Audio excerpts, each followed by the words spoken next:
అందుకే రేవంత్ రెడ్డి గారికి నేను ఒక ఆఫర్ ఇస్తా ఉన్నా.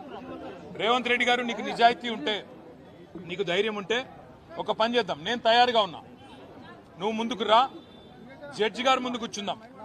ఏసీబీ జడ్జి అయినా, హైకోర్టు న్యాయమూర్తి గారైనా, లేదా మీకు ఇష్టమైన న్యాయమూర్తి ఎవరి ముందైనా కూర్చుందాం. మీ మీద ఏసీబీ కేసు ఉంది, నా మీద ఏసీబీ కేసు ఉంది. నీ మీద ఈడీ ఛార్జ్ షీట్ చేసింది, నా మీద ఈడీ విచారణ జరుగుతున్నది.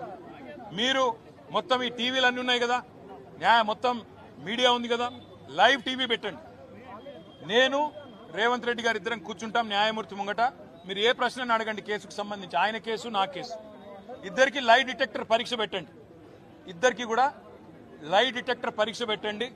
మొత్తం రాష్ట్ర ప్రజలందరూ చూస్తుండగా ఒక 50 లక్షలు 20 లక్షల రూపాయలు ఒడిసిపోతుంది. లేకపోతే ఈ 10 కోట్ల రూపాయలతోని అనవసరంగా ప్రజాధనం దుర్వినియోగం అయ్యే విధంగా, ఇంతమంది ఉన్నతాధికారుల టైం వేస్ట్ అయ్యే